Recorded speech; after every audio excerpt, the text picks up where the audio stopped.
क्या आपने कभी यह सुना है कि आमल की एकादशी व्रत की यह अद्भुत कथा सुनने मात्र से जीवन के सारे दुख स्वयं मिट जाएं? दर्शक बंधु, आज का यह पावन क्षण साधारण नहीं है। आज हम जिस व्रत और जिस दिव्य कथा की ओर बढ़ने जा रहे हैं, वह केवल शब्दों की एक श्रृंखला नहीं, बल्कि मनुष्य के जीवन में छिपे उन गहरे दुखों का समाधान है, जिनका कारण कभी कर्म होते हैं, कभी प्रारब्ध और कभी हमारी अनजानी भूलें। आमल की एकादशी यह केवल एक तिथि नहीं, बल्कि प्रभु की वह करुणा है जो टूटे हुए मन को सहारा देती है और हारे हुए जीवन को फिर से खड़ा कर देती है। शास्त्रों में कहा गया है कि जब मनुष्य चारों दिशाओं से निराश हो जाता है, जब मेहनत के बाद भी जीवन में असफलता ही हाथ लगती है, जब परिवार, धन, स्वास्थ्य और सम्मान सब कुछ होते हुए भी भीतर एक खालीपन रह जाता है, तब आमल की एकादशी का व्रत और इसकी कथा चुपचाप जीवन में प्रवेश करती है और बिना शोर किए चमत्कार कर जाती है। यह कथा केवल कानों से सुनने के लिए नहीं है, यह आत्मा को झकझोरने के लिए है, विवेक को जागृत करने के लिए है और मनुष्य को उसके कर्मों का सच्चा अर्थ समझाने के लिए है। गरुड़ पुराण और अन्य धर्म ग्रंथों में स्पष्ट कहा गया है कि जो मनुष्य श्रद्धा से एकादशी की कथा को सुनता है, वह अनजाने में किए गए पापों से मुक्त होने लगता है। उसके जीवन में जो रुकावटें वर्षों से जमी होती हैं, वे धीरे धीरे हटने लगती हैं। ऐसे में यह कथा कोई साधारण कथा नहीं रह जाती, बल्कि प्रभु श्री हरि की उस कृपा का माध्यम बन जाती है जो सही समय पर सही दिशा दिखाती है। इसलिए दर्शक बंधु, आपसे हाथ जोड़कर विनम्र निवेदन है कि इस पावन कथा को मन, वचन और भावना से ग्रहण करें। इसे बीच में छोड़ना केवल कथा को अधूरा छोड़ना नहीं होता, बल्कि अपने जीवन की उस सीख को अधूरा छोड़ना होता है जो आपको दुखों से बाहर निकाल सकती है। हो सकता है इस कथा का कोई एक प्रसंग, कोई एक वाक्य या कोई एक घटना आपके जीवन के उस दर्द को छू ले जिसे आप वर्षों से अपने भीतर दबाए बैठे हैं। और यदि आप स्वयं को एक सच्चा सनातनी मानते हैं, यदि आपके हृदय में धर्म, आस्था और प्रभु के प्रति श्रद्धा है, तो यह भी आपका कर्तव्य है कि इस दिव्य कथा को केवल अपने तक सीमित न रखें, बल्कि उन लोगों तक भी पहुंचाएं जो आज दुख, असफलता या निराशा के अंधकार में भटक रहे हैं। अब आइए प्रभु श्री हरि का स्मरण करते हुए पूरे विश्वास और श्रद्धा के साथ आरंभ करते हैं आमल की एकादशी व्रत की यह पावन, रहस्यमयी और जीवन को बदल देने वाली कथा। बहुत प्राचीन समय की बात है, जब वैकुंठ धाम में दिव्य प्रकाश की लहरें चारों ओर फैल रही थीं। आकाश सुगंधित पुष्पों की वर्षा से भरा था और देवगण अत्यंत उत्साह में थे, क्योंकि निकट ही पावन आमल की एकादशी का आगमन होने वाला था। इस शुभ दिन की तैयारी स्वयं देवता कर रहे थे। स्वर्ण दीपों की पंक्तियां सजाई जा रही थीं। आंवले के पवित्र वृक्षों को पुष्पमालाओं से अलंकृत किया जा रहा था और भक्ति के मधुर स्वर वातावरण में गूंज रहे थे। माता लक्ष्मी अत्यंत प्रसन्न थीं। वे स्वयं प्रत्येक व्यवस्था में हाथ बटा रही थीं, क्योंकि यह वह दिन था जब भगवान विष्णु को आंवले के वृक्ष के रूप में विशेष रूप से पूजा जाता है। परंतु उसी आनंद के बीच जब माता लक्ष्मी भगवान विष्णु को खोजते हुए एक शांत सरोवर के पास पहुंची, तो उन्होंने देखा कि प्रभु गंभीर और चिंतित होकर ध्यान मग्न बैठे हैं। माता लक्ष्मी ने विनम्र स्वर में पूछा, प्रभु, आज वैकुंठ में उत्सव का वातावरण है, फिर भी आपके मुख पर चिंता क्यों है? तब भगवान विष्णु ने धीमे स्वर में कहा, हे लक्ष्मी, मैं अभी पृथ्वी लोक से लौटा हूं। वहां लोगों के हृदय से श्रद्धा कम होती जा रही है। आम्ल की एकादशी जैसे पुण्य पर्व को लोग भूलते जा रहे हैं। वृक्षों का सम्मान समाप्त हो रहा है और धर्म केवल शब्दों में रह गया है। इतना कहकर उन्होंने पृथ्वी पर देखी एक घटना सुनाई। भारत के पश्चिमी तट पर सूर्यपुर नाम का एक समृद्ध राज्य था। वहां का राजा वीरकेतु अत्यंत शक्तिशाली था, पर उसका हृदय अभिमान से भरा हुआ था। उसे अपनी सेना, धन और सामर्थ्य पर इतना घमंड था कि वह प्रकृति और धर्म दोनों को तुच्छ समझता था। राज्य में मंदिर बनाना निषिद्ध था, यज्ञ रोक दिए गए थे और वृक्षों को केवल महलों की सजावट के लिए काट दिया जाता था। राजा का मानना था कि शक्ति ही सबसे बड़ा धर्म है, लेकिन उसी महल में उसकी रानी देवयानी रहती थीं, जिनका हृदय भक्ति से भरा था। वे बार बार राजा को समझाती कि प्रकृति का अपमान विनाश को बुलाता है, पर राजा उनकी बात हंसी में टाल देता। उसी राज्य के एक छोटे से गांव में एक निर्धन ब्राह्मण परिवार रहता था। माता के देहांत के बाद घर की जिम्मेदारी उनकी पुत्री सुशीला ने संभाल ली थी। उसके 2 भाई खेतों में मेहनत करते और सुशीला पूरे घर को प्रेम और त्याग से संभालती। पर उसकी सबसे बड़ी शक्ति थी उसकी अटूट भक्ति। वह हर व्रत और पूजा को पूर्ण श्रद्धा से करती और अपने आंगन में लगे छोटे से आंवले के पौधे को भगवान विष्णु का स्वरूप मानती थी। जैसे ही आमलकी एकादशी का दिन निकट आया, सुशीला ने निश्चय किया कि वह उपवास रखकर उस आंवले के पौधे की विधि विधान से पूजा करेगी। उसने मिट्टी से वेदी बनाई, दीप तैयार किए और रात भर भजन गाती रही। परंतु जब यह बात राजा वीर केतु तक पहुंची कि राज्य में कोई आंवले के वृक्ष की पूजा कर रहा है, तो उसका अहंकार भड़क उठा। उसने सैनिकों को आदेश दिया कि उस वृक्ष को तुरंत काट दिया जाए, ताकि कोई भी धर्म और पूजा का साहस न कर सके। अगले दिन जब सुशीला पूजा की थाली लेकर पहुंची, तो उसने देखा कि उसका प्रिय आंवला वृक्ष भूमि पर गिरा पड़ा है। वह रो पड़ी, पर क्रोध नहीं किया। आंसुओं से भरी आंखों से उसने वहीं बैठकर भगवान विष्णु का स्मरण किया और कहा, हे प्रभु, यदि मेरी भक्ति सच्ची है तो इस अपमान को आप ही स्वीकार करें।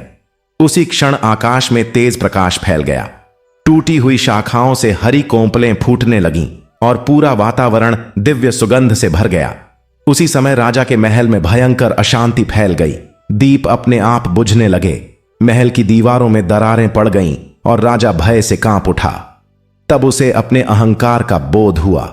वह दौड़ता हुआ गांव पहुंचा और सुशीला के चरणों में गिरकर क्षमा मांगने लगा। तभी आकाशवाणी हुई, जो प्रकृति और भक्ति का अपमान करता है उसका वैभव नष्ट हो जाता है, और जो श्रद्धा से आमल की एकादशी का व्रत करता है उसके जीवन में पुनः प्रकाश लौट आता है। राजा का हृदय बदल गया। उसने पूरे राज्य में वृक्षारोपण कराया, मंदिर बनवाए और आम्ल की एकादशी को राजपर्व घोषित कर दिया। वैकुंठ में यह दृश्य देखकर भगवान विष्णु मुस्कुराए और माता लक्ष्मी से बोले, देखो लक्ष्मी, एक सच्चे भक्त की श्रद्धा पूरे राज्य का भाग्य बदल सकती है। तभी से कहा जाता है कि आम्ल की एकादशी केवल व्रत नहीं, बल्कि प्रकृति, श्रद्धा और विनम्रता का पर्व है, जो अहंकार को मिटाकर जीवन में भगवान की कृपा का प्रकाश भर देता है। राजा वीर केतु सुशीला के चरणों में सिर झुकाए खड़ा था। उसके भीतर पहली बार शक्ति नहीं, बल्कि पश्चाताप बोल रहा था। जिस हाथ ने कभी तलवार उठाई थी, वही हाथ कांपते हुए क्षमा मांग रहे थे। सुशीला ने आंसू भरी आंखों से राजा को देखा, पर उसके मन में क्रोध का लेश भी नहीं था। उसने धीरे से कहा, राजन, वृक्ष को काटने से केवल लकड़ी गिरती है, पर श्रद्धा को कोई नहीं काट सकता। प्रभु सब देख रहे हैं। उस क्षण वातावरण इतना शांत हो गया मानो स्वयं समय ठहर गया हो। हवा धीरे धीरे चल रही थी और टूटी हुई आंवले की शाखाओं से नई हरियाली झलकने लगी थी। गांव के लोग आश्चर्य से यह दृश्य देख रहे थे। कुछ ही देर में वह सूखा प्रतीत होने वाला वृक्ष फिर से जीवंत हो उठा। उसकी पत्तियों पर ओस की बूंदें चमक रही थीं, जैसे भगवान विष्णु की कृपा स्वयं उतर आई हो। राजा के हृदय में एक अजीब कंपन हुआ। उसे अपने बीते वर्षों की याद आने लगी। कितने मंदिर उसने तुड़वाए, कितने निर्दोष जीवों को मरवाया, कितने वृक्षों को केवल अहंकार के कारण कटवा दिया। उसे लगा जैसे हर कटे वृक्ष की आह आज उसके कानों में गूंज रही हो। वह वहीं भूमि पर बैठ गया और बोला, आज तक मैंने राज्य जीता, पर स्वयं को कभी नहीं जीता। एक साधारण कन्या की भक्ति ने मुझे पराजित कर दिया। सुशीला ने राजा को उठाया और आंवले के वृक्ष के पास दीप जलाया। उसने मंत्र नहीं, केवल सच्चे भाव से भगवान विष्णु का नाम लिया। धीरे धीरे पूरे गांव के लोग वहां एकत्र होने लगे। वर्षों बाद उस राज्य में पहली बार भजन की ध्वनि सुनाई दी।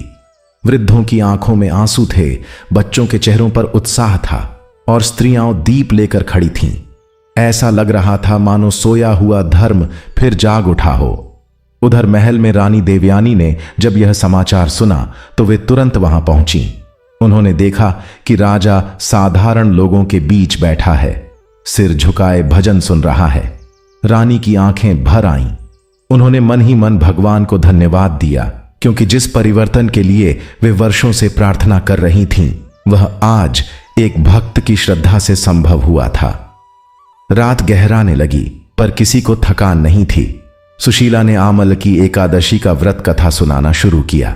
उसकी आवाज मधुर थी, पर शब्दों में ऐसी शक्ति थी कि हर व्यक्ति अपने भीतर झांकने लगा। उसने बताया कि आंवला केवल वृक्ष नहीं, जीवन का प्रतीक है। जितना काटो उतना ही फिर फल देता है, जैसे भगवान की कृपा। राजा ध्यान से सुनता रहा। उसके भीतर चल रहा तूफान धीरे धीरे शांत होने लगा। उसी रात उसने संकल्प लिया कि अब उसके राज्य में कोई वृक्ष बिना कारण नहीं काटा जाएगा, कोई पूजा रोकी नहीं जाएगी, और हर वर्ष आमल की एकादशी को पूरे राज्य का महापर्व बनाया जाएगा। परंतु प्रभु की लीला अभी पूरी नहीं हुई थी, क्योंकि जब किसी का हृदय बदलता है तब उसकी परीक्षा भी अवश्य होती है। अगली सुबह आकाश अचानक काले बादलों से घिर गया। तेज आंधी चलने लगी, नदियां उफान मारने लगीं और राज्य में भय फैल गया। लोगों ने इसे अशुभ संकेत समझा। राजा घबरा गया।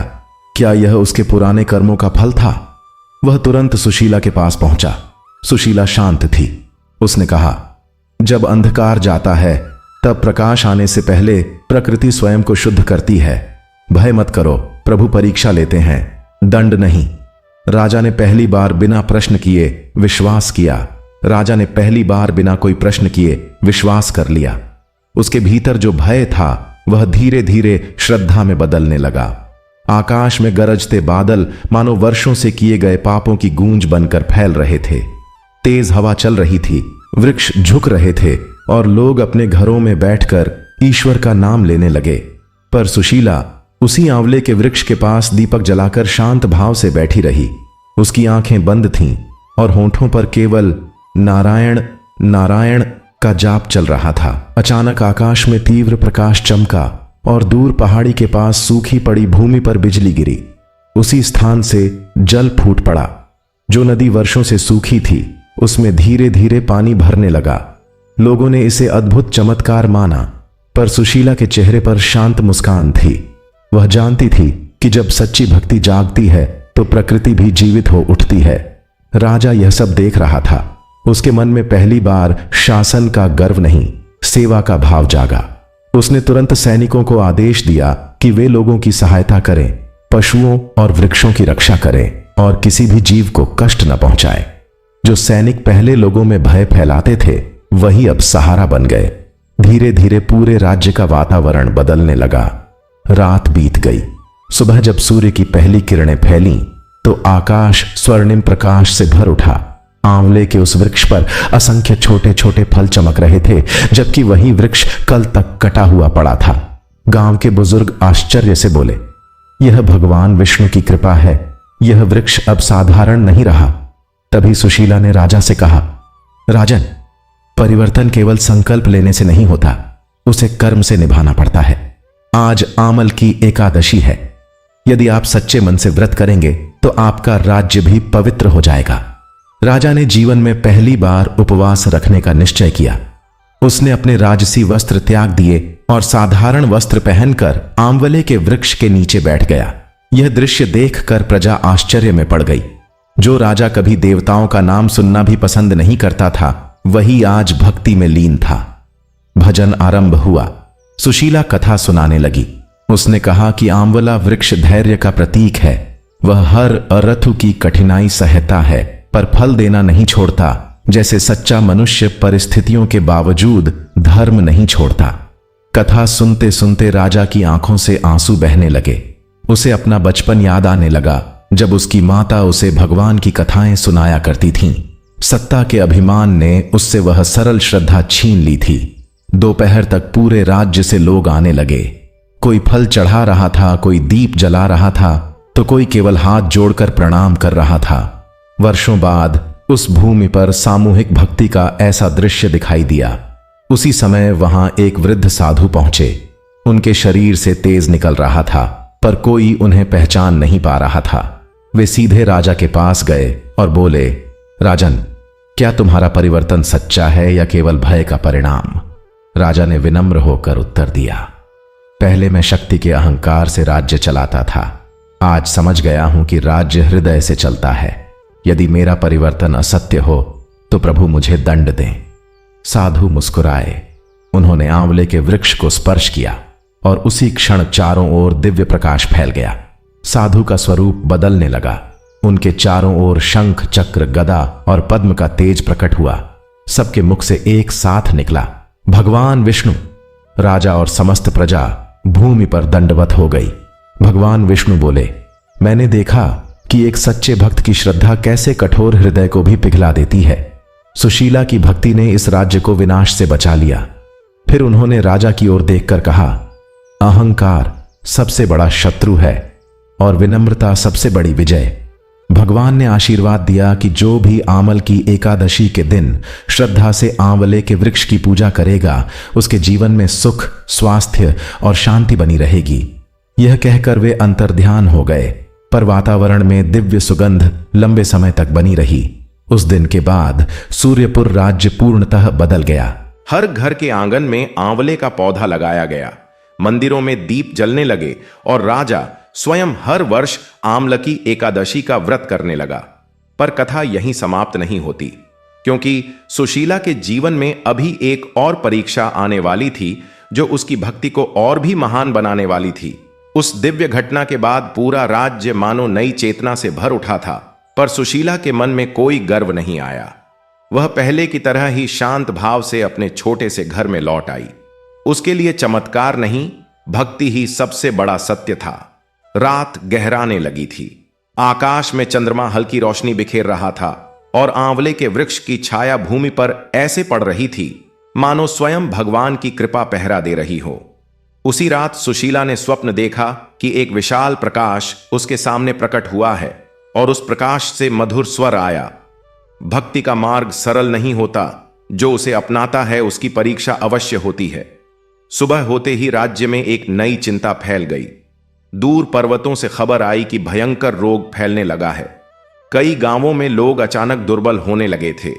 वैद्य असमर्थ थे, औषधियां काम नहीं कर रही थीं। धीरे धीरे भय पूरे राज्य में फैल गया। राजा वीर केतु का मन फिर विचलित हो उठा। उसे लगा कहीं यह उसके पुराने कर्मों का परिणाम तो नहीं। वह तुरंत सुशीला के पास पहुंचा। सुशीला ने उसकी बात शांत होकर सुनी, फिर आंवले के वृक्ष के पास दीप जलाकर बैठ गई। उसने कुछ नहीं कहा, केवल आंखें बंद कर प्रभु का स्मरण करने लगी। दिन बीतता गया, लोग सहायता के लिए आने लगे। सुशीला सबको धैर्य देती, जल पिलाती और वृक्ष के नीचे बैठकर भगवान का नाम लेने को कहती। आश्चर्य की बात यह थी कि जो लोग वहां बैठकर थोड़ी देर प्रार्थना करते, उनके मन का भय कम होने लगता। धीरे धीरे यह बात पूरे राज्य में फैल गई कि आंवले के वृक्ष के पास बैठने से मन को शांति मिलती है। राजा ने आदेश दिया कि राज्य में कोई भूखा न रहे। अन्न भंडार खोल दिए गए।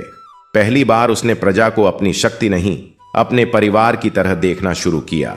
रानी देवयानी स्वयं बीमार लोगों की सेवा करने लगी। महल और झोपड़ी का भेद मिटने लगा, पर रोग अभी भी पूरी तरह समाप्त नहीं हुआ था। एक शाम जब सूर्य अस्त होने लगा, आकाश लालिमा से भर गया। उसी समय सुशीला ने देखा कि आंवले के वृक्ष की पत्तियां हल्की हवा में असामान्य रूप से चमक रही हैं। उसने मन ही मन प्रण किया और पूरी रात जागकर भजन करती रही। आधी रात के समय वातावरण में अद्भुत शांति छा गई। ऐसा लगा जैसे समय रुक गया हो। अचानक वृक्ष से एक सुगंध फैलने लगी और उसके फल ओस की बूंदों से चमक उठे। सुबह जब लोग वहां पहुंचे तो देखा कि वृक्ष के नीचे गिरे कुछ फल अलग ही आभा लिए हुए हैं। सुशीला ने उन्हें श्रद्धा से उठाया और बीमार लोगों में बांट दिया। धीरे धीरे लोगों की अवस्था सुधरने लगी। जिनके शरीर में कमजोरी थी, उनमें बल लौटने लगा। पूरे राज्य में आशा की किरण फैल गई। राजा यह देखकर भाव विह्वल हो उठा। उसने आकाश की ओर देखकर कहा, प्रभु, मैंने देर से सही, पर आपका मार्ग पहचान लिया। दिन बीतते गए और रोग धीरे धीरे समाप्त हो गया। राज्य फिर से हंसी और जीवन से भर उठा। पर अब सब कुछ बदल चुका था। लोग वृक्षों को प्रणाम करते, पशुओं को भोजन देते और हर संध्या दीप जलाकर भगवान का स्मरण करते। राजा अक्सर आंवले के वृक्ष के पास आकर चुपचाप बैठ जाता। उसे वहां बैठकर एक अजीब शांति मिलती थी, जैसे उसके भीतर का बोझ हल्का हो रहा हो।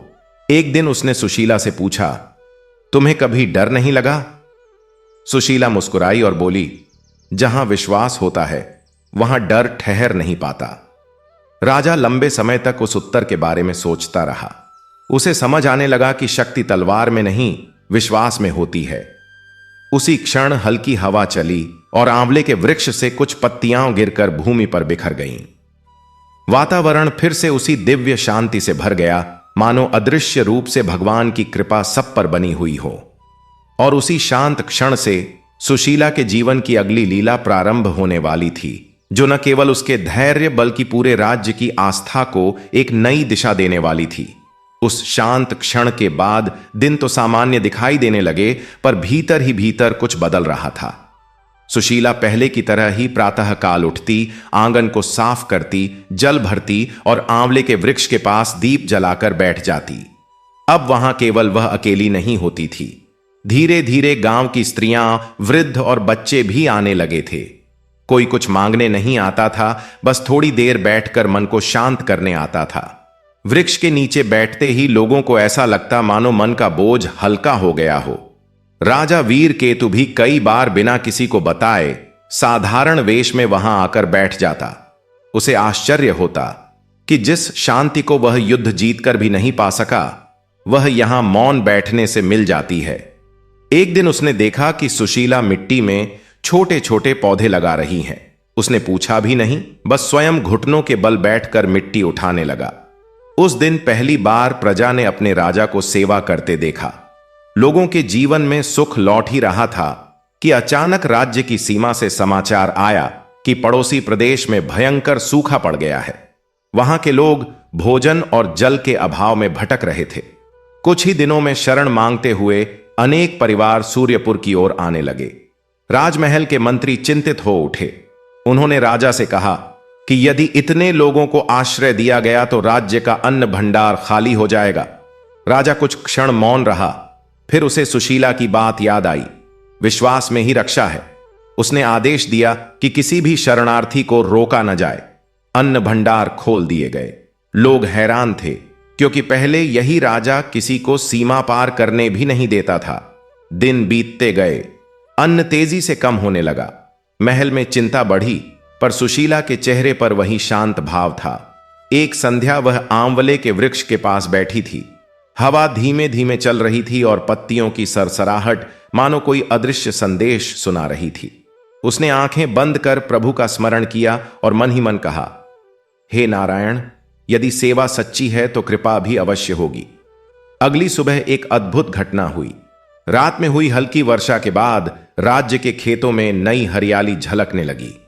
जिन खेतों को लोग बंजर मान चुके थे, वहां अंकुर फूट आए। किसानों के चेहरे खिल उठे। कुछ ही सप्ताह में फसल ऐसी लहलहाने लगी जैसी वर्षों से नहीं हुई थी। लोगों ने इसे प्रभु की कृपा माना, पर सुशीला ने केवल आंवले के वृक्ष के पास दीप रख दिया और चुपचाप बैठ गई। राजा अब अक्सर उससे जीवन की बातें पूछता, पर सुशीला हमेशा कम शब्दों में उत्तर देती। उसके शब्द छोटे होते, पर राजा के मन में देर तक गूंजते रहते। धीरे धीरे राजा का स्वभाव इतना बदल गया कि लोग उसे भय से नहीं, प्रेम से देखने लगे। बीतते समय के साथ आमल की एकादशी फिर निकट आने लगी। पूरे राज्य में उत्साह फैल गया। इस बार कोई आदेश नहीं दिया गया, फिर भी हर घर में सफाई होने लगी। हर आंगन में दीप सजने लगे। लोग स्वयं आंवले के पौधे लगाने लगे। बच्चों तक को उस दिन का इंतजार था। एक रात एकादशी से ठीक पहले सुशीला को फिर वही दिव्य अनुभूति हुई। उसे लगा जैसे कोई अदृश्य शक्ति उसे वृक्ष के पास बुला रही है। वह बाहर आई तो देखा कि आकाश असाधारण रूप से उज्जवल है। चंद्रमा की रोशनी सीधे आंवले के वृक्ष पर पड़ रही थी और उसकी छाया भूमि पर ऐसे फैली थी मानो कोई आशीर्वाद उतर आया हो। उसी क्षण उसके मन में गहरी शांति उतर गई। उधर महल में राजा को भी नींद नहीं आ रही थी। उसे बार बार वही स्थान याद आ रहा था। वह रात के अंधेरे में अकेला ही वहां चला आया। उसने देखा सुशीला वृक्ष के पास बैठी है और पूरा वातावरण मौन होकर जैसे किसी प्रतीक्षा में है। दोनों कुछ नहीं बोले, केवल दीपक की लौ जल रही थी और हवा में एक अनकहा विश्वास बह रहा था। और तभी दूर क्षितिज पर हल्की सुनहरी आभा फैलने लगी, जैसे कोई नई लीला आरंभ होने वाली हो।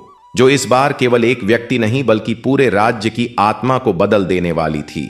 क्षितिज पर फैलती वह सुनहरी आभा धीरे धीरे पूरे आकाश में फैलने लगी। हवा मानो थम गई थी, पक्षियों का स्वर शांत हो चुका था और वातावरण में एक ऐसी स्थिरता उतर आई थी जैसे प्रकृति स्वयं किसी पवित्र क्षण का स्वागत कर रही हो। सुशीला दीपक के सामने शांत बैठी थी। उसकी आंखें आधी बंद थीं और मन पूर्णतः प्रभु के स्मरण में डूबा हुआ था। राजा कुछ दूरी पर खड़ा यह सब देख रहा था। उसके भीतर अब कोई प्रश्न नहीं था, केवल विनम्रता थी। वह समझ चुका था कि कुछ अनुभूतियां शब्दों से नहीं, हृदय से समझी जाती हैं। धीरे धीरे रात्रि बीतने लगी। पूर्व दिशा में हल्का प्रकाश उभरा और जैसे ही सूर्य की पहली किरण आंवले के वृक्ष पर पड़ी, उसकी पत्तियां असाधारण चमक से झिलमिलाने लगीं। वृक्ष से फैलती सुगंध ने आसपास के वातावरण को भर दिया। वहां उपस्थित लोगों को लगा जैसे मन की थकान और चिंता स्वतः दूर होती जा रही है। बिना किसी निमंत्रण के गांव के लोग एक एक करके वहां आने लगे। कोई मौन खड़ा था, कोई हाथ जोड़कर बैठ गया, तो कोई दीप लेकर वृक्ष के चारों ओर घुमाने लगा। आमल की एकादशी का पावन दिन आरंभ हो चुका था। इस बार उत्सव में शोर नहीं था, केवल गहरा भाव था। स्त्रियां कलश लेकर आईं, वृद्ध भजन गुनगुनाने लगे और बच्चे भी आश्चर्य से उस शांत वातावरण को देख रहे थे। सुशीला ने पूजा आरंभ की। उसके हाथ धीरे धीरे चल रहे थे। हर क्रिया में ऐसी श्रद्धा थी कि देखने वाले स्वयं ही शांत हो जाते। राजा भी भूमि पर बैठ गया। उसने आंखें बंद कीं तो उसके जीवन के अनेक दृश्य सामने आने लगे। अहंकार से भरे दिन, क्रोध से लिए निर्णय और फिर यह परिवर्तन। उसकी आंखों से आंसू बह निकले। उसने मन ही मन प्रभु को स्मरण किया और लंबे समय तक वहीं मौन बैठा रहा। तभी अचानक राज्य की सीमा की ओर से घोड़ों की तेज आवाज सुनाई दी। कुछ सैनिक घबराए हुए पहुंचे और उन्होंने बताया कि जंगल की दिशा में भयंकर आग लग गई है। तेज हवा के कारण लपटें गांव की ओर बढ़ रही हैं। लोगों के मन में भय दौड़ गया। यदि आग फैलती तो खेत, घर और पशु सब नष्ट हो सकते थे। राजा तुरंत उठ खड़ा हुआ। उसने लोगों को सुरक्षित स्थान पर जाने को कहा और स्वयं सैनिकों के साथ आग की ओर चल पड़ा। उधर सुशीला आंवले के वृक्ष के पास ही बैठी रही। उसने दीपक की लौ को स्थिर किया और शांत स्वर में प्रभु का नाम लेने लगी। जंगल की ओर आग भयानक रूप ले चुकी थी। लपटें आकाश को छू रही थीं, धुआं चारों ओर फैल गया था। सैनिक प्रयास कर रहे थे पर आग रुक नहीं रही थी। तभी अचानक हवा की दिशा बदल गई। घने बादल घिर आए और बिना किसी संकेत के वर्षा होने लगी। कुछ ही समय में आग शांत पड़ने लगी। जलती हुई भूमि से भाप उठी और धीरे धीरे सब शांत हो गया। राजा ने ऊपर देखा। उसके हृदय में गहरा भाव उमड़ आया। वह बिना कुछ बोले वापस लौटा। जब वह गांव पहुंचा तो देखा कि लोग फिर उसी वृक्ष के पास एकत्र हैं। दीपक अब भी जल रहा था और सुशीला उसी शांत भाव में बैठी थी जैसे कुछ हुआ ही न हो। लोगों के चेहरों पर राहत थी, आंखों में विश्वास। संध्या तक पूरा राज्य दीपों की रोशनी से जगमगाने लगा। हर घर में भक्ति का स्वर गूंज रहा था। राजा चुपचाप आंवले के वृक्ष के पास आया और भूमि पर बैठ गया।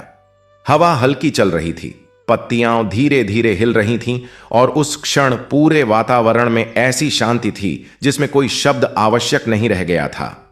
राजा लंबे समय तक उसी भूमि पर बैठा रहा। दीपक की लौ स्थिर थी और आंवले के वृक्ष की छाया उसके सामने धीरे धीरे हिल रही थी। उसके भीतर एक अनकही शांति उतर रही थी।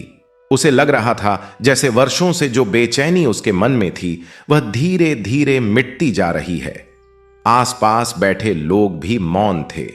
किसी को बोलने की आवश्यकता नहीं थी क्योंकि उस क्षण का भाव स्वयं सबको बांध रहा था। रात्रि गहराने लगी। आकाश तारों से भर गया। दूर कहीं से मंद भजन की ध्वनि सुनाई दे रही थी। सुशीला ने धीरे से दीप में तेल डाला ताकि लौ बुझने न पाए। उसके चेहरे पर वही सहज भाव था, न गर्व न उत्साह, केवल शांत समर्पण। राजा ने धीरे से कहा, आज समझ में आया कि राज्य को तलवार नहीं विश्वास संभालता है। सुशीला ने कोई उत्तर नहीं दिया। उसने केवल वृक्ष की जड़ में जल अर्पित किया और हाथ जोड़कर आंखें बंद कर लीं। उस रात बहुत से लोग वहीं रुक गए। किसी ने वृक्ष के नीचे आसन बिछा लिया, कोई आकाश की ओर देखते हुए प्रभु का नाम लेने लगा। धीरे धीरे वातावरण ऐसा हो गया जैसे पूरा गांव एक ही मन बन गया हो। भोर होने से पहले हल्की ठंडी हवा चली, पत्तियों से ओस की बूंदें टपकने लगीं। जब पहली किरण धरती पर उतरी तो आंवले के फल मोतियों की तरह चमक उठे। बच्चों ने आश्चर्य से देखा, वृद्धों ने सिर झुका लिया। सुशीला ने उन फलों को श्रद्धा से उठाया और सब में बांट दिया। लोगों ने उन्हें प्रसाद समझकर ग्रहण किया। राजा ने भी दोनों हाथों से वह फल लिया। उसे लगा जैसे भीतर कोई दृढ़ संकल्प जन्म ले रहा है। उसी समय उसने घोषणा नहीं की, कोई वचन नहीं दिया, पर मन ही मन निश्चय किया कि अब उसके राज्य में किसी जीव या वृक्ष पर अन्याय नहीं होगा। दिन चढ़ने लगा, लोग अपने अपने कार्यों में लौटने लगे, पर उनके चेहरे बदल चुके थे। खेतों की ओर जाते किसान पहले वृक्ष को प्रणाम करते, महिलाएं जल भरने से पहले दीप जलाती। धीरे धीरे यह स्थान केवल पूजा का नहीं, लोगों के मिलने और मन हल्का करने का स्थान बन गया। कुछ दिनों बाद एक वृद्ध यात्री वहां पहुंचा। वह बहुत थका हुआ था। उसने वृक्ष के पास बैठकर पानी मांगा। सुशीला ने उसे जल दिया और चुपचाप बैठ गई। वृद्ध ने चारों ओर देखा और बोला, यह भूमि पहले कठोर थी, अब इतनी शांत कैसे हो गई। पास बैठे लोगों ने राजा और सुशीला की कथा सुनाई। वृद्ध मुस्कुराया और लंबे समय तक वृक्ष को देखता रहा, जैसे किसी पुराने परिचित को पहचान रहा हो। संध्या होने लगी। आकाश फिर सुनहरी आभा से भर गया। हवा में हल्की ठंडक घुली थी। राजा फिर वहां आया, इस बार अकेला नहीं बल्कि कुछ बालकों के साथ। वे छोटे छोटे पौधे लेकर आए थे। राजा स्वयं भूमि खोदकर पौधे लगाने लगा। लोगों ने आश्चर्य से देखा, जिस हाथ ने कभी वृक्ष कटवाए थे वही हाथ अब नए वृक्ष रोप रहा था। सुशीला दूर खड़ी यह सब देख रही थी। उसके चेहरे पर हल्की मुस्कान थी। दीपक की लौ फिर जल उठी और जैसे जैसे अंधेरा बढ़ा उसकी रोशनी और स्पष्ट होती गई।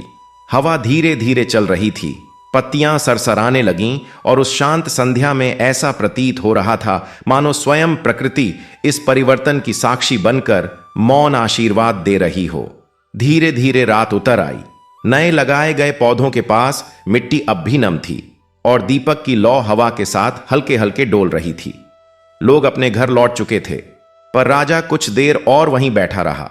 उसके सामने बीते वर्षों की स्मृतियां आती और फिर मिट जाती। उसे लग रहा था जैसे जीवन पहली बार समझ में आ रहा हो। दूर कहीं से गायों की घंटियों की ध्वनि आ रही थी और वातावरण में एक सरल शांत लय बह रही थी। सुशीला ने आकाश की ओर देखा। तारों की चमक आज कुछ अधिक स्पष्ट थी। उसने धीरे से वृक्ष की जड़ में हाथ रखा, जैसे किसी जीवित साथी को स्पर्श कर रही हो। उसके मन में कोई इच्छा नहीं थी, केवल कृतज्ञता थी। तभी हल्की हवा चली और वृक्ष की कुछ पत्तियां गिरकर दीपक के पास आ ठहरी। लो, एक क्षण के लिए तेज चमकी और फिर स्थिर हो गई। अगले दिन से राज्य का जीवन नई गति से चलने लगा। खेतों में काम पहले से अधिक उत्साह से होने लगा। लोग एक दूसरे की सहायता करने लगे। जिन घरों में पहले कलह रहती थी वहां अब संध्या होते ही दीप जलने लगे। राजा ने महल के द्वार आम लोगों के लिए खोल दिए। वह अक्सर बिना किसी घोषणा के गांवों में चला जाता और लोगों का हाल पूछता। उसके व्यवहार में आया परिवर्तन देखकर बुजुर्ग आश्चर्य करते और बच्चे निडर होकर उसके पास आ जाते। एक संध्या अचानक आकाश में घने बादल छा गए। हवा में नमी बढ़ गई और दूर पहाड़ियों की दिशा से गर्जना सुनाई देने लगी। किसानों के मन में चिंता हुई, क्योंकि फसल अब भी पूरी तरह तैयार नहीं हुई थी। यदि तेज वर्षा होती तो मेहनत व्यर्थ हो सकती थी। लोग फिर आंवले के वृक्ष के पास इकट्ठा होने लगे। कोई प्रार्थना कर रहा था, कोई मौन बैठा था। सुशीला भी वहीं आकर बैठ गई। उसने कुछ नहीं कहा, बस दीपक जलाकर शांत दृष्टि से लौ को देखती रही। धीरे धीरे लोगों का भय कम होने लगा। बादल गरजे, पर वर्षा उतनी ही हुई जितनी खेतों के लिए आवश्यक थी। रात भर हल्की बूंदें गिरती रहीं और सुबह जब सूर्य निकला तो खेतों की हरियाली और निखर गई थी। किसानों के चेहरे खिल उठे। राजा सुबह सुबह वहीं पहुंचा। उसने देखा कि लोग प्रसन्न होकर एक दूसरे को गले लगा रहे हैं। वह कुछ देर चुप खड़ा रहा, फिर धीरे से वृक्ष के सामने बैठ गया। उसके मन में अब आदेश देने की इच्छा नहीं उठती थी, केवल धन्यवाद का भाव आता था। पास ही कुछ बच्चे खेलते खेलते वृक्ष की छाया में बैठ गए और मिट्टी से छोटे छोटे दीप बनाने लगे। सुशीला उन्हें देख मुस्कुराई। उसने उनके हाथ ठीक किए और कहा कि दीप हमेशा सीधा रखना चाहिए ताकि लौ स्थिर रहे। बच्चे ध्यान से सुनते रहे और फिर हंसते हुए अपने दीप सजाने लगे। संध्या फिर उतरने लगी। आसमान में हल्की लालिमा फैल गई। गांव के लोग अपने अपने घरों से दीप लेकर आए और वृक्ष के चारों ओर रख दिए। एक एक करके छोटी छोटी लौ जल उठी। पूरा स्थान प्रकाश से भर गया, पर उस प्रकाश में भी एक गहरी शांति थी। राजा ने चारों ओर देखा। यह वही भूमि थी जहां कभी भय और कठोरता थी, और आज वही स्थान विश्वास और अपनापन बन चुका था। हवा धीरे धीरे बह रही थी। पत्तियां सरसराकर जैसे कोई मधुर गीत गा रही थीं। सुशीला ने आंखें बंद कीं और मौन बैठी रही। उस क्षण किसी को समय का आभास नहीं रहा, केवल शांत भाव था जो सबके भीतर उतरता जा रहा था। धीरे धीरे दीपों की वह पंक्ति रात के अंधकार में तारों जैसी चमकने लगी। आंवले के वृक्ष के चारों ओर बैठा हर व्यक्ति मानो अपने भीतर उतर गया था। कोई बोल नहीं रहा था, फिर भी ऐसा लग रहा था जैसे सबके मन एक ही भाव में बंध गए हों। हवा में हल्की ठंडक थी और दूर बहती नदी की ध्वनि उस मौन को और गहरा बना रही थी। सुशीला ने धीरे से आंखें खोली। उसने देखा कि राजा अब भी भूमि पर बैठा है, सिर झुका हुआ है। उसके चेहरे पर वही कठोरता नहीं थी जो कभी लोगों को भयभीत करती थी। अब वहां थकान के बाद मिली शांति थी। कुछ क्षण बाद राजा ने मिट्टी उठाकर अपने मस्तक से लगा ली। यह दृश्य देखकर पास खड़े वृद्धों की आंखें नम हो गईं। समय बीतता गया। रात आधी हो चुकी थी। लोग धीरे धीरे लौटने लगे, पर कई लोग वहीं सो गए। किसी ने वृक्ष की जड़ के पास चादर बिछा ली, कोई दीप की लौ को निहारते निहारते ही लेट गया। उस रात पूरे गांव में अजीब सी निश्चिंतता थी, जैसे किसी अदृश्य संरक्षण ने सबको घेर लिया हो। भोर से पहले अचानक तेज हवा चली। दीपक की लौ कुछ पल डगमगाई, पर बुझी नहीं। उसी समय वृक्ष से कुछ पके आंवले नीचे गिर पड़े। उनकी हल्की ध्वनि से सुशीला की आंख खुली। उसने उन फलों को उठाया और ध्यान से देखा। ओस की बूंदें उन पर मोतियों की तरह चमक रही थीं। उसने उन्हें एक पात्र में रखा और चुपचाप बैठ गई। सुबह जब लोग आए तो उसने वही फल सब में बांट दिए। जिन्हें मिला उनके चेहरे पर अनोखी प्रसन्नता झलक उठी। किसी ने इसे प्रसाद कहा, किसी ने कृपा, पर सुशीला केवल मुस्कुराती रही। उस दिन से एक नई बात होने लगी। जो भी व्यक्ति मन में भारी दुख लेकर आता, कुछ देर वृक्ष के नीचे बैठता और लौटते समय उसका चेहरा हल्का दिखाई देता। कोई अपने परिवार की चिंता लेकर आता, कोई अपने जीवन की कठिनाई, पर जाते समय उसकी चाल पहले से शांत होती। यह परिवर्तन धीरे धीरे पूरे राज्य में चर्चा का विषय बन गया। राजा ने अब अपने महल के आंगन में भी वृक्ष लगाने का निश्चय किया, पर उसने पहले स्वयं आकर सुशीला से अनुमति मांगी। सुशीला ने केवल इतना कहा कि वृक्ष वहां लगाओ जहां लोग बैठ सकें। उसी दिन से महल का आंगन भी लोगों के लिए खुल गया। दरबार का स्वरूप बदलने लगा। पहले जहां ऊंची आवाजें और विवाद होते थे, वहां अब निर्णय शांतिपूर्वक होने लगे। राजा सुनता अधिक था, बोलता कम। मंत्री भी यह परिवर्तन देखकर चकित थे। एक संध्या जब सूर्य अस्त हो रहा था, आकाश गहरे सुनहरे रंग में डूब गया। खेतों से लौटते किसान सीधे घर न जाकर पहले वृक्ष के पास आने लगे। किसी ने दिन भर की थकान वहीं बैठकर उतारी, किसी ने धन्यवाद दिया। बच्चों ने वृक्ष के चारों ओर दौड़ते हुए खेलना शुरू किया। उनकी हंसी वातावरण में गूंज उठी। सुशीला उन्हें देखती रही। उसके चेहरे पर संतोष था, जैसे वह जानती हो कि यह सब उसी विश्वास का फल है जिसे उसने कभी अकेले बैठकर संभाला था। धीरे धीरे अंधेरा फैल गया। दीप फिर जल उठे। हवा में मिट्टी और फूलों की मिली जुली सुगंध थी। राजा भी आकर चुपचाप बैठ गया। किसी ने कुछ नहीं कहा, केवल पत्तियों की सरसराहट, दीप की लौ और शांत सांसों की ध्वनि उस क्षण को भर रही थी। और उसी गहरी शांति में समय जैसे ठहर गया, मानो हर हृदय अपने भीतर किसी अनदेखे प्रकाश को महसूस कर रहा हो। प्यारे दर्शक बंधु, इसी पावन संदेश के साथ आज की यह दिव्य कथा यहीं विराम लेती है। प्रभु की कृपा आप सभी के जीवन में सुख, शांति और विश्वास का प्रकाश भर दें। जैसे इस कथा में अंधकार के बाद उजाला आया, वैसे ही आपके जीवन के हर दुख का अंत होकर खुशियों का नया प्रभात हो। आप सभी पर भगवान की असीम कृपा बनी रहे। घर में मंगल, मन में श्रद्धा और जीवन में सदैव धर्म का मार्ग बना रहे। इसी मंगल कामना के साथ हम आपसे विदा लेते हैं। फिर मिलेंगे ऐसी ही एक और पावन कथा और दिव्य संदेश के साथ। समाप्त।